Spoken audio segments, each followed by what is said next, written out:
Sr. Ministro, Sr. Secretário de Estado, Senhoras e Senhores Deputados, eu gostava de voltar aqui a uma questão que já foi aflorada por diversos grupos parlamentares e que tem a ver com o Plano de Sustentabilidade da RTP, que o Grupo Parlamentar do PST considera que é essencial, numa lógica de criar ou de tentar ter uma RTP que preste, de facto, um bom serviço público, mas custe menos aos contribuintes. Para mais agora que a RTP está, como todos sabemos, integrada no perímetro do Orçamento de Estado. E, portanto, essa monitorização das contas da RTP assumiu agora uma maior acuidade. Mas nós, ou da nossa parte, Sr. Ministro, e contrariamente, porventura, à forma como os demais grupos parlamentares veem este plano de sustentabilidade, vemos como um conjunto de iniciativas quotidianas de gestão em função de um objetivo fundamental que é, de facto, da redução de custos e não o vemos como uma resma de papel, como, porventura, o verá o Bloco de Esquerda.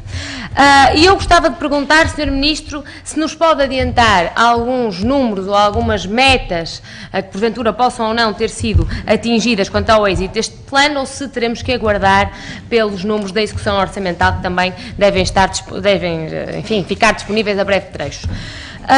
Voltava também à questão da medição de audiências, não já, enfim, na perspectiva de perceber aquilo que vai acontecer, porque bem sabemos que o Sr. Ministro não tem a tutela sobre esta matéria e mesmo a ERC, enfim, terá aqui uma tutela de alguma forma restrita, mas para lhe perguntar, porque esta questão foi aflorada diversas vezes na comunicação social, que impacto é que o Sr. Ministro considera que esta nova audiometria pode ter sobre a RTP numa lógica de alienação de um canal. Se isto pode, de facto, no fundo, baixar o preço de venda desta licença de emissão. Porque, de facto, foi uma questão que nos foi chegando, sabemos que esta nova audiometria prejudicou de alguma forma a RTP, que viu, por exemplo, reduzido o número de espectadores a zero durante, creio que 30 minutos, e, portanto, perguntava-lhe se o preocupa esta situação nesta perspectiva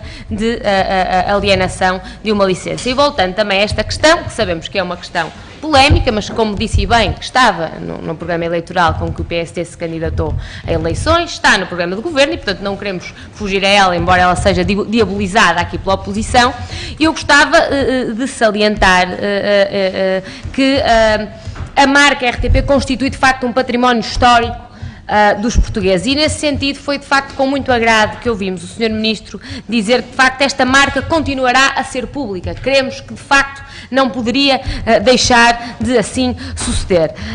Também, e de acordo com declarações que o Sr. Ministro já proferiu, o processo de privatização de um canal da RTP estará concluído até ao final de 2012 e, portanto, eu neste contexto gostava de lhe perguntar se este processo de privatização será conduzido pelo Ministério das Finanças, como julgo que, enfim, sucederá, e quando se prevê que seja de facto conhecido, lançado concurso e conhecido o caderno de encargos. E finalmente, espero eu, para fechar aqui uma questão que tem atormentado esta Comissão nos últimos meses, a questão do Diretor-Geral de Conteúdos. Eu, Sr. Ministro, gostava de relembrar que a nomeação do Diretor-Geral de Conteúdos está ou esteve sujeita a parecer vinculativo da ERC e que a ERC se pronunciou favoravelmente e por unanimidade à nomeação do Dr. Luís Marinho enquanto Diretor-Geral de Conteúdos da RTP. Portanto, o que eu lhe perguntava, Sr. Ministro, também para não me alongar muito, é se considera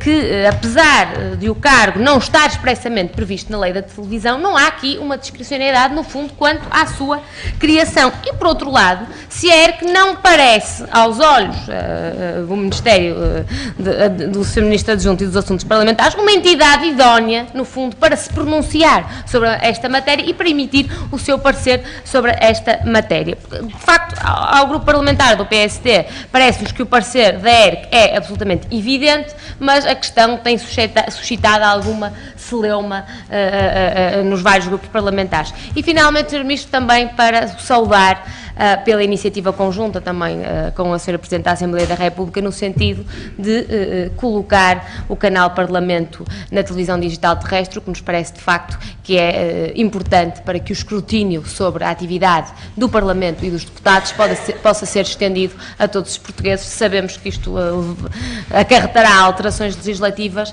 mas gostávamos ainda assim de saudar a iniciativa nesse sentido. Muito obrigada. Muito obrigado, Sra. Deputada.